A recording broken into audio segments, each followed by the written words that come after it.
It sounds like science fiction.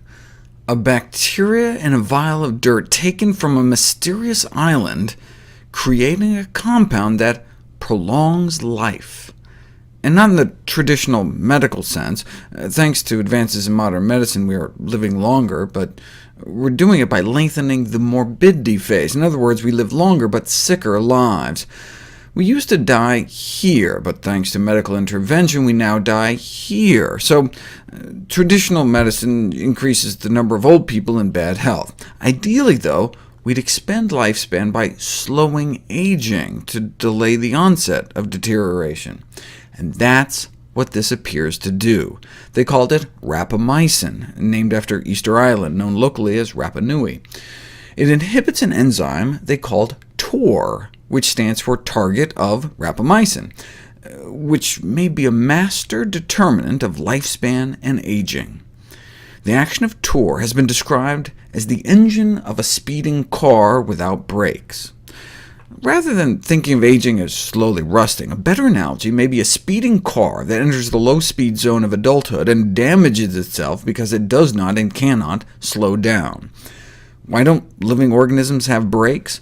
Because they've never needed them. In the wild, animals don't live long enough to experience aging. Most die before they even reach adulthood. Just a few centuries ago, life expectancy in London was less than 16 years old. Therefore, living beings need to grow as fast as possible to start reproduction before they die from external causes.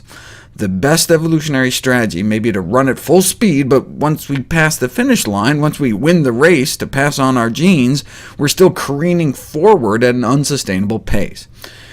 Thanks to this enzyme, TOR, which in our childhood is an engine of growth, but in adulthood can be thought of as an engine of aging.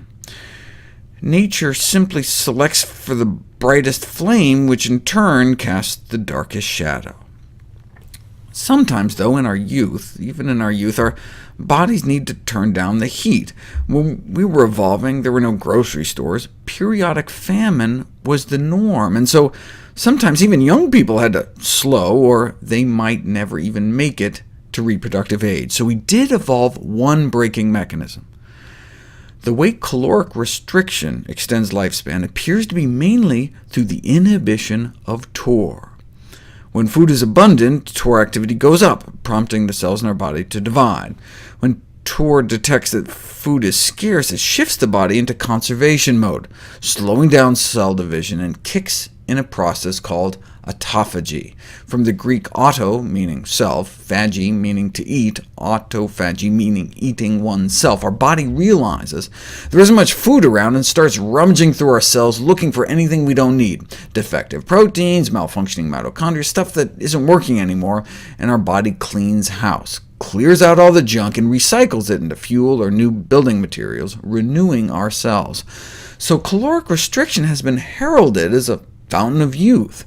The potential health and longevity benefits of such a dietary regimen may be numerous, but symptoms may include dropping our blood pressure too low, loss of libido, menstrual irregularities, infertility, loss of bone, cold sensitivity, loss of strength, slower wound healing, and psychological conditions such as depression, emotional deadening, and irritability.